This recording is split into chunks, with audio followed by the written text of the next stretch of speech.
You walk into work one morning like you've done for 4 years. You don't check the schedule. You are the schedule. You know which coffee machine looks fixed, but still burns the brew. You know the third step behind the bar squeaks if you step on the left edge. You know which booth has the wobbly leg, and exactly how to fold the napkin so customers never notice. You're not just an employee.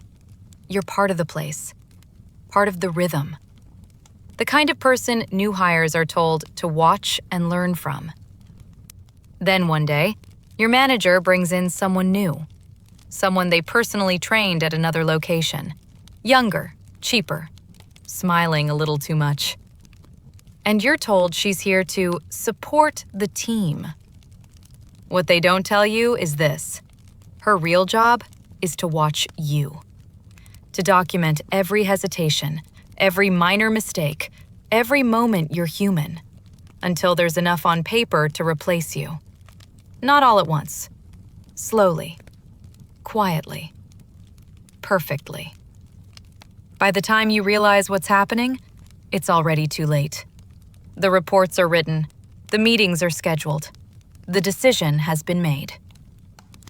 And I remember exactly when I knew. I remember the moment everything clicked. And then you discover the worst part. She didn't invent this. She'd done it before. 17 times. Different restaurants, same playbook. A corporate system designed to turn loyalty into a liability. My name is Jordan McKay. I'm 27 years old.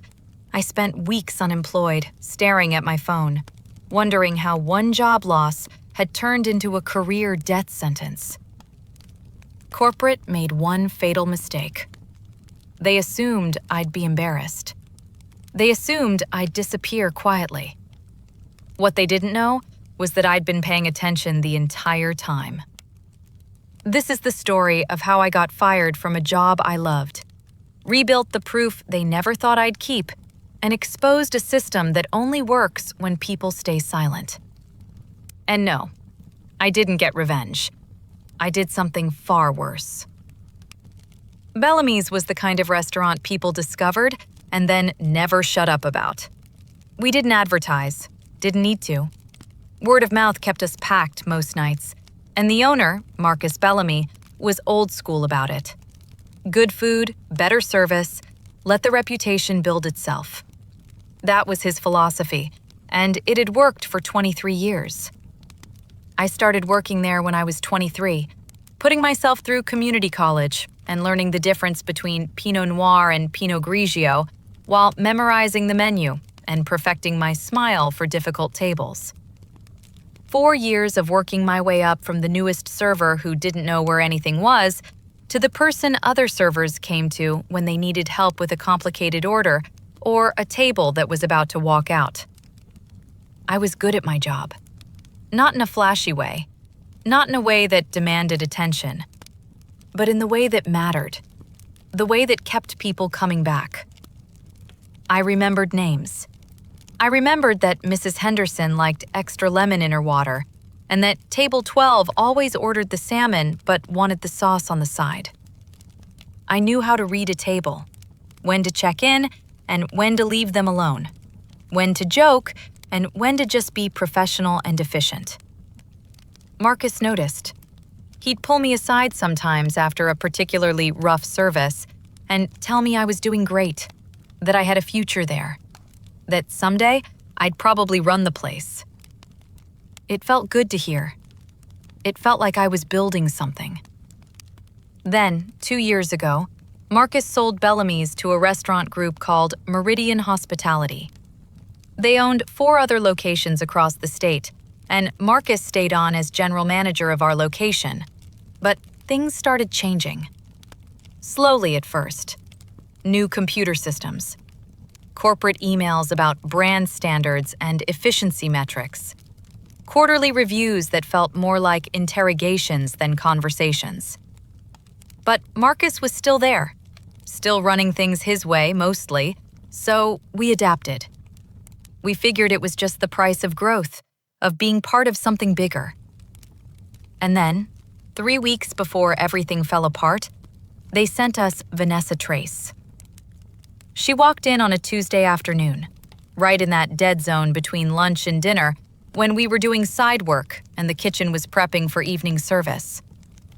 I was rolling silverware at the server station, halfway through a conversation with Tommy from the kitchen about his kids' soccer team, when Marcus came out of his office with her. Vanessa Trace, late 30s, blonde hair pulled back tight enough to give me a headache just looking at it, sharp burgundy blazer over a white blouse, and a smile that looked like it had been practiced in a mirror. She had this way of scanning a room that made you feel like you were being cataloged, sorted, evaluated for worth. Marcus introduced her as our new regional operations manager from Meridian Corporate. She'd be working closely with our location over the next few months to help streamline service, he said. His voice had that forced enthusiasm that told me he wasn't thrilled about this either. Her eyes landed on me while he was still talking. She asked my name. I told her. Jordan McKay, senior server, been here 4 years. Her eyebrows went up just slightly, like 4 years was somehow surprising or amusing, or both. She said Marcus had mentioned me, that I'd trained most of the front of house staff. The way she said it felt like she was reading from a script, checking off boxes. No warmth, no real interest, just observation. Marcus jumped in, trying to fill the awkward silence, talking about how I was one of the best, how I knew the systems inside and out. Vanessa thanked him and turned away before I could respond, already moving on to the next thing that needed her attention. I should have paid more attention to that moment, to the way she looked at me, to the way she dismissed me so quickly after Marcus praised me. But I didn't.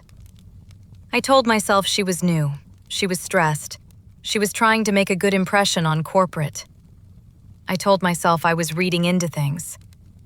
I was wrong. The changes started immediately. Vanessa set up a temporary office in the back, in the space that used to belong to Marcus's assistant manager before he quit 6 months ago, and she started what she called observing operations, which meant she sat in the corner during service with a laptop and a tablet, watching everything. Every table interaction, every ticket time, every mistake, no matter how small. At first, it seemed like she was documenting everyone equally. She'd pull different servers aside for feedback sessions, ask the kitchen about prep times, question our seating rotation. Standard new manager stuff, I thought, getting a feel for how things ran. But by the end of the first week, I noticed something darker. She watched me obsessively, noting every 30-second delay, every customer request that pulled me away from the register, every moment I prioritized relationships over efficiency. When I chatted for 2 minutes with the Hendersons, a couple in their 60s who'd been coming to Bellamy's twice a month for years, she made a note. When I didn't push dessert on a couple who said they were stuffed, she asked if that was my normal approach and made another note. It felt like she was building a case, brick by methodical brick. Tommy noticed it too. He pulled me aside after service one night, asked me what the hell was going on, why the new corporate lady was riding me so hard. I didn't have an answer. I told him she was probably just thorough, that she was evaluating everyone, and I was just being paranoid. But I wasn't being paranoid, and it got worse. Rachel noticed it too. Rachel had been working at Bellamy's almost as long as I had, and we'd become close over the years, the kind of work friendship where you can read each other's expressions from across the room. She'd catch my eye during service when Vanessa was watching me, give me this look that said, "I see it too.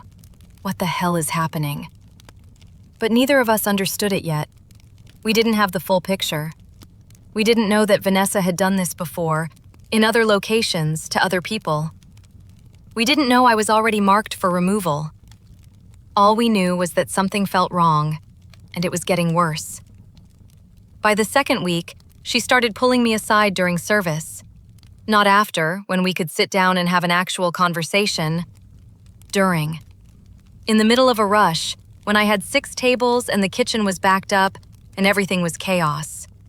She'd materialize at my elbow and tell me I needed to speed up my table greetings, that I was spending too much time on small talk, that my ticket averages were below target. I tried to explain, tried to tell her that the customers I spent extra time with were regulars, that building those relationships was part of why they came back, that rushing them would feel wrong. She didn't want to hear it. She'd cut me off mid-sentence, dismissive, tell me to focus on efficiency, remind me that we weren't running a social club. Every interaction with her felt like a trap, like she was waiting for me to say the wrong thing so she could write it down and add it to whatever file she was building. Then came the meeting with Marcus, end of week 2. He called me into his office after my shift, and the second I saw his face, I knew it was bad. He looked tired, older than I'd ever seen him, like something was weighing on him that he couldn't quite carry. He told me to sit down, asked me how I thought things were going. I told him fine, a little stressful with Vanessa hovering all the time, but fine.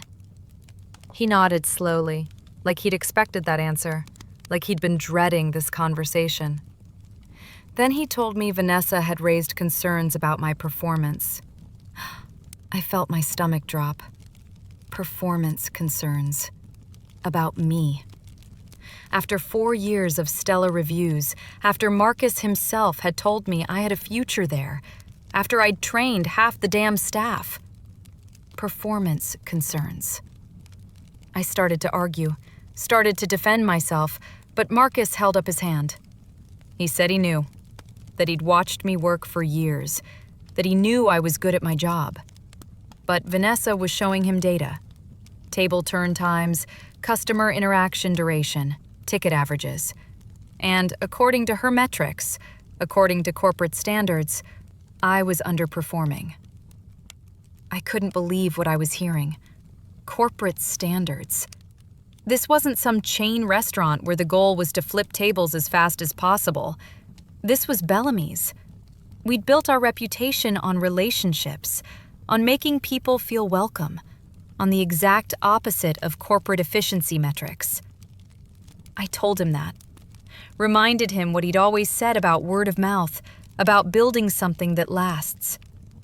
He looked pained when I said it, like I was throwing his own words back at him and they hurt. He said he knew. He said he understood, but Meridian had expectations, and Vanessa's job was to make sure we met them.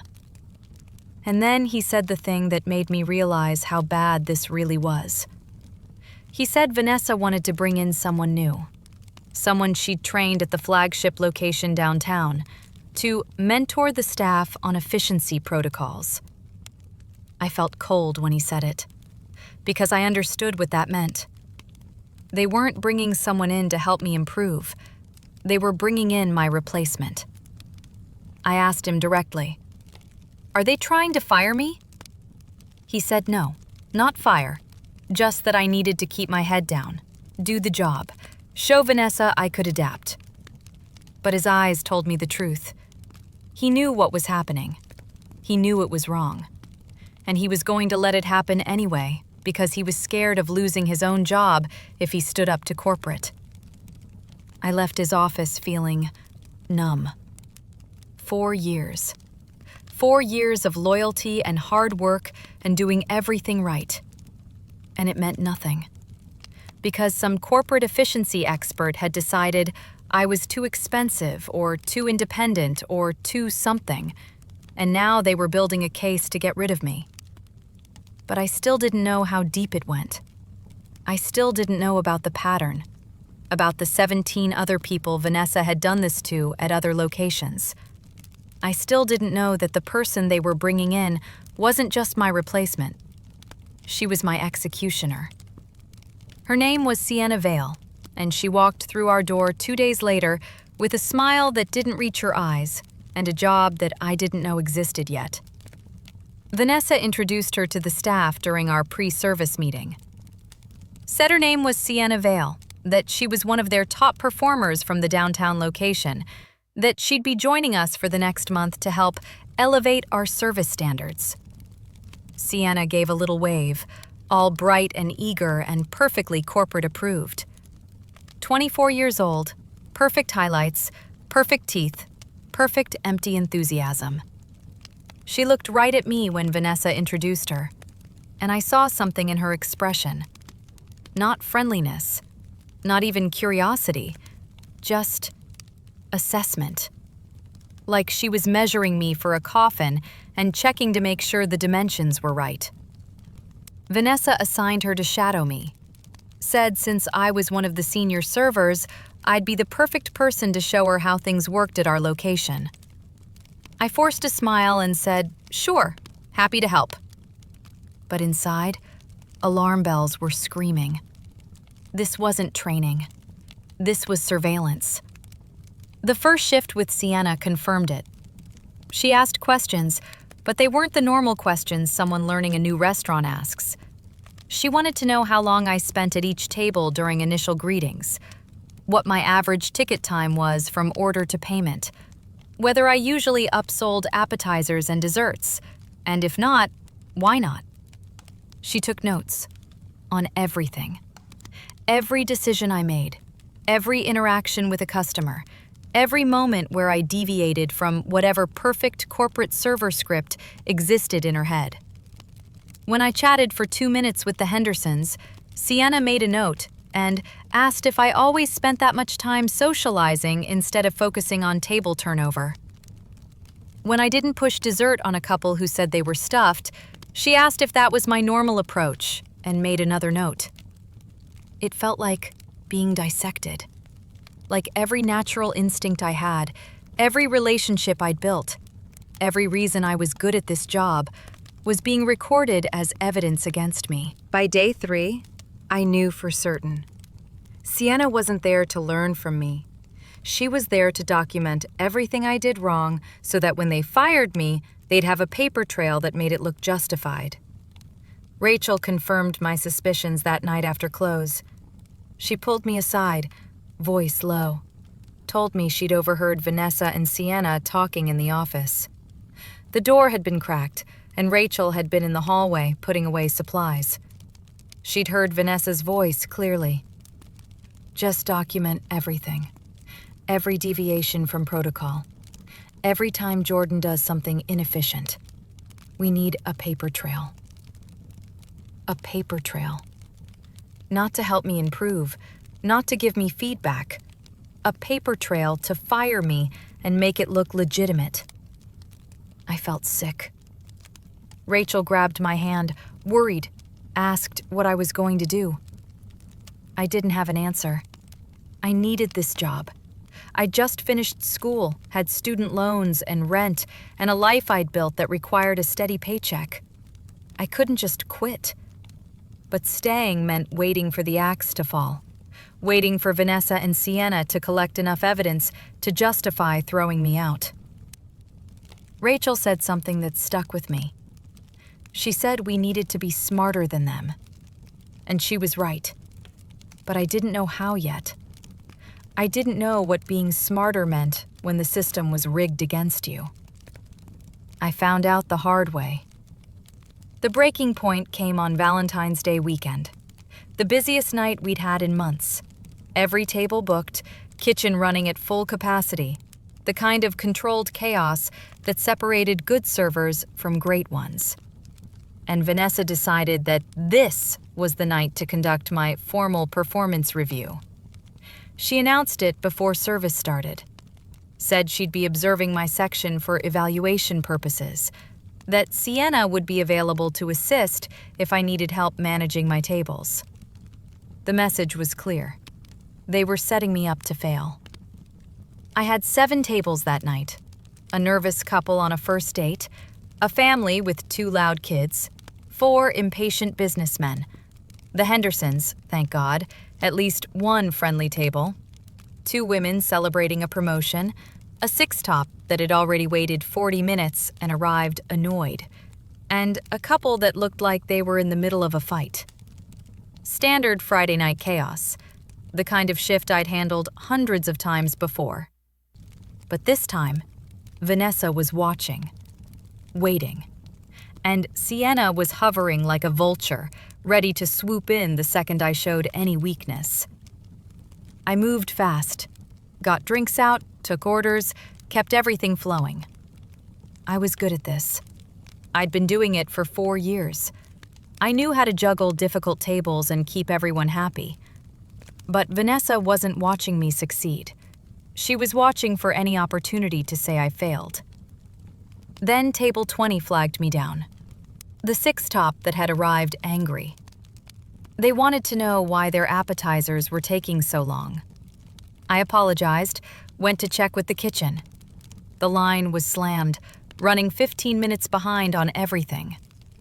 I went back to the table with extra bread, told them their food was coming up next, tried to smooth things over.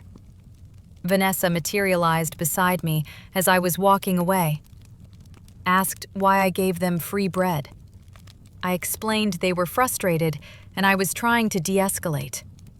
She asked if I got manager approval to comp items. I said it was just bread. It was unlimited anyway. She cut me off.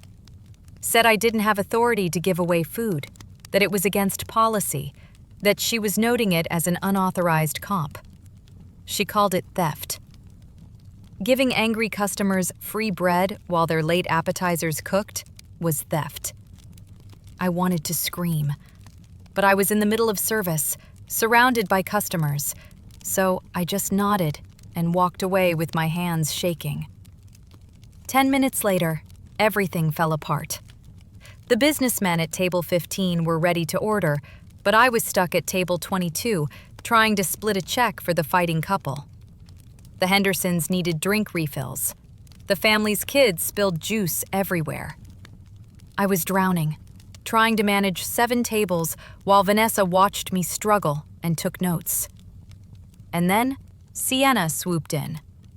Loud enough for Vanessa to hear, she offered to take table 15 for me, said I looked swamped, told me to focus on my other tables. I tried to say I had it handled, but she'd already taken their order. Perfectly. Efficiently. With that bright corporate smile and zero personality. When I finally made it back to check on them, one of the businessmen smiled and said the other server really saved the day, that I'd looked pretty overwhelmed. Vanessa took notes. At the end of the night, she called me into the office.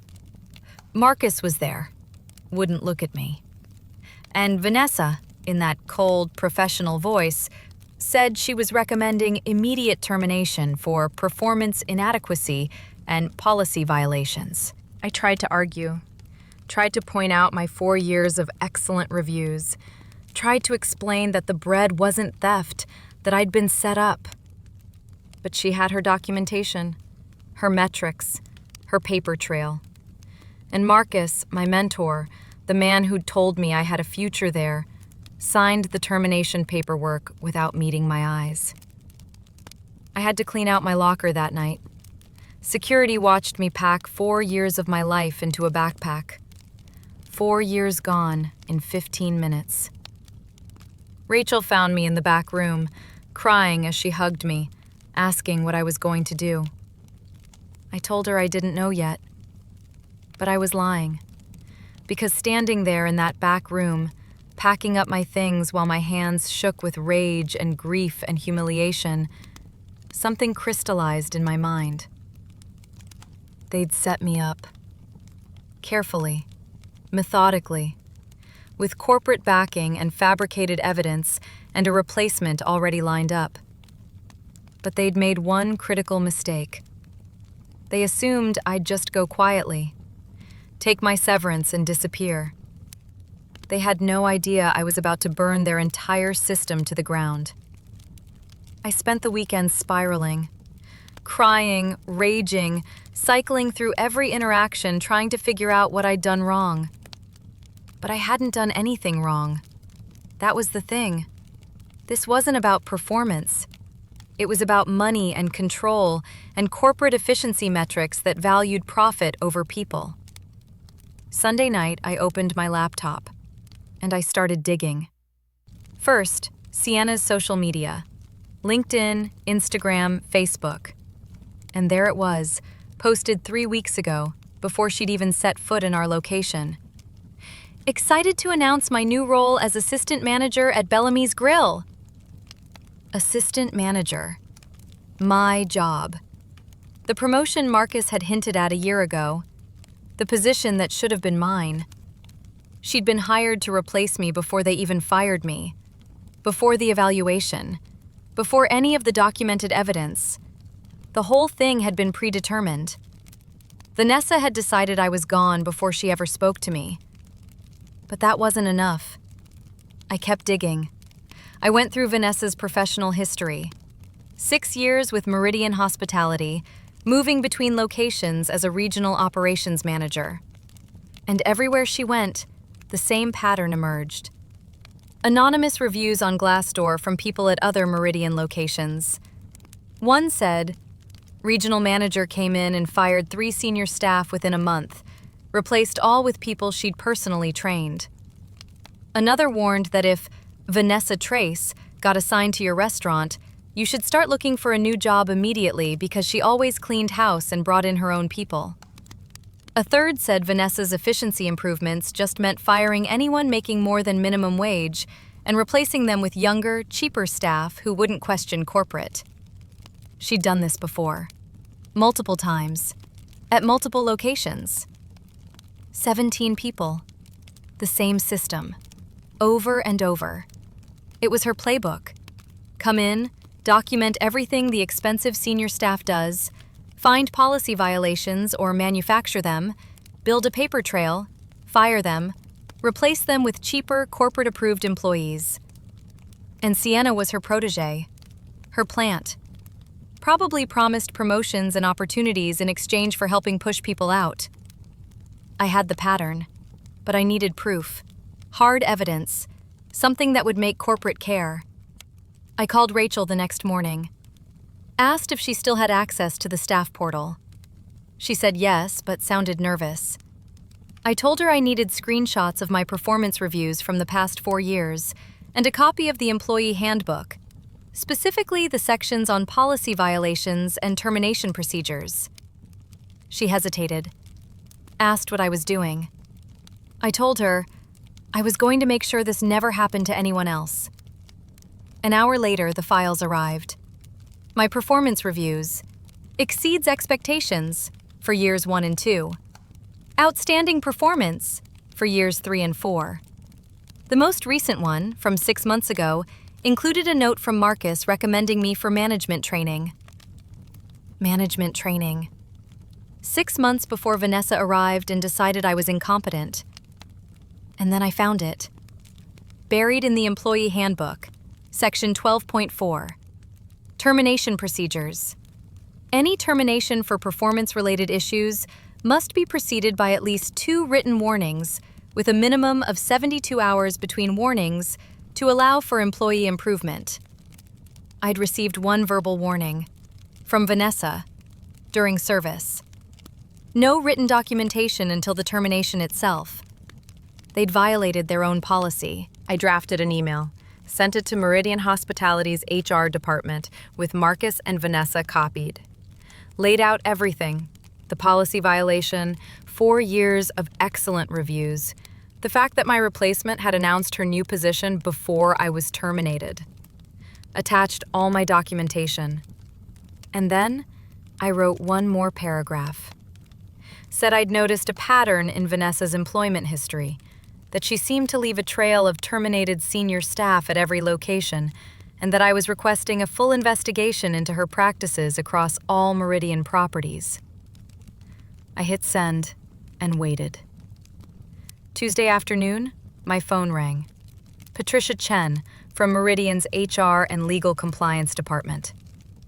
She opened by asking how long I'd worked at the location and what my understanding was of company termination procedures.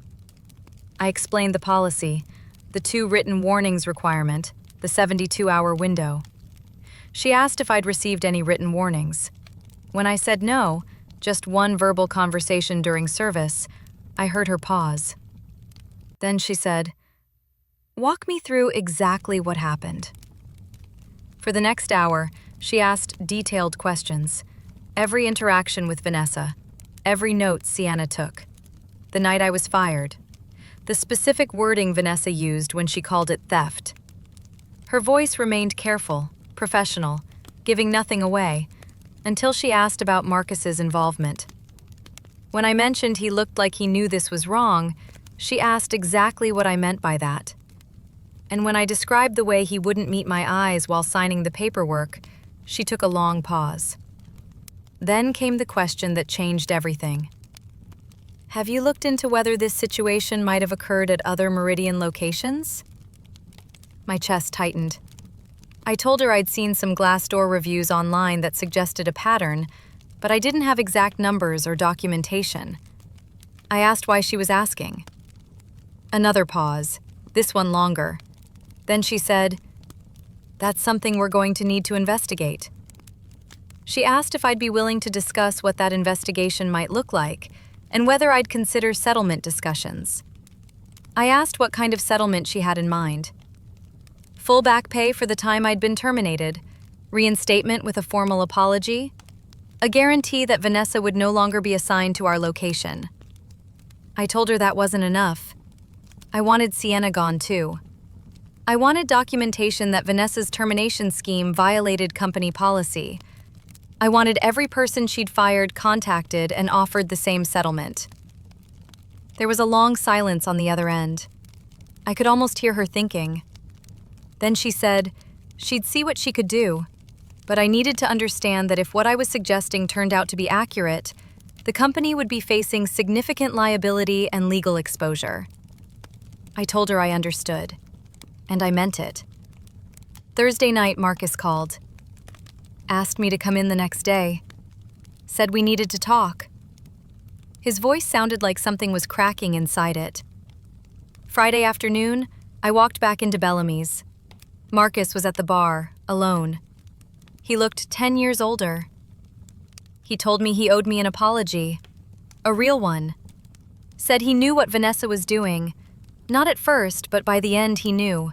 And he'd signed the termination anyway because he was scared of losing his own job.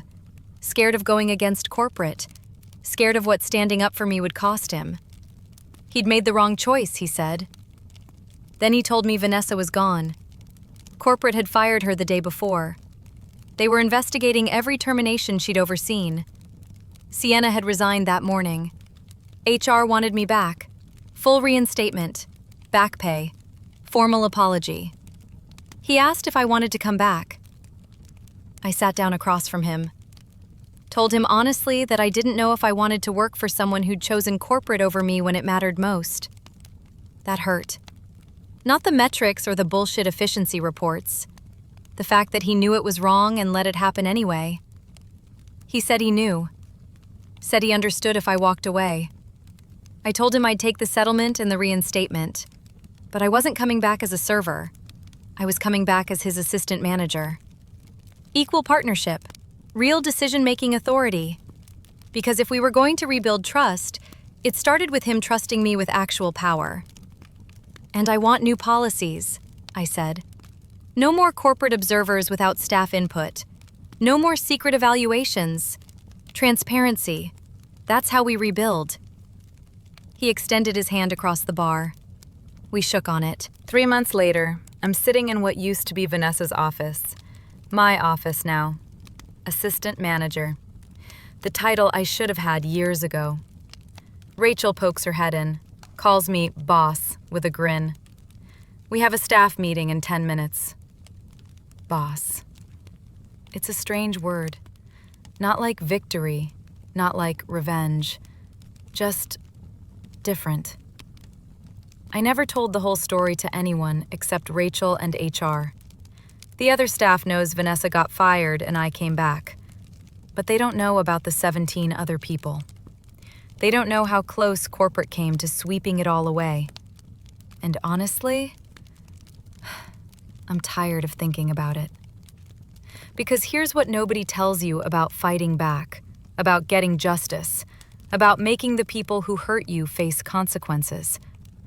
Even when you win, even when the bad guys get what they deserve, even when everything works out, you still have to live with what it took to get there. The fear, the uncertainty, the weeks of unemployment, wondering if you'd ever work again. The knowledge that people you trusted chose convenience over doing the right thing. Victory doesn't erase those things. It just puts them in context. I think about Sienna sometimes. 24 years old, desperate for a promotion, following orders from someone she probably thought knew better. Did she fully understand what she was part of? Does it matter? She was young, ambitious, and caught in a system that made exploitation feel like opportunity. I think about Vanessa too. What drove her to do this? Was it pressure from above? Did she face the same efficiency metrics and corporate targets that made her feel like she had to climb on the backs of people like me? Was she ambitious and ruthless, or just ambitious and scared? I'll never know. And I'm not sure I want to. What I do know is this. Marcus and I rebuilt Bellamy's. We hired good people. We pushed back on corporate when their efficiency metrics threatened our culture. We created the kind of workplace where loyalty actually means something. And we won. Not because we destroyed anyone, but because we refused to let them make us into something smaller than we were. Vanessa wanted to erase me because I represented everything corporate efficiency culture hates. Loyalty, relationships, the belief that people matter more than profit margins. And now, I'm in charge. Training new staff the right way, building the culture she tried to eliminate, proving every single day that she was wrong. That's my revenge. Not her termination, not Sienna's resignation, not the settlements or the apologies. It's walking into this restaurant every morning knowing that I won because I refused to let them define who I was. My name is Jordan McKay. I'm the assistant manager at Bellamy's Grill. And I'm done letting people who don't value me write my story.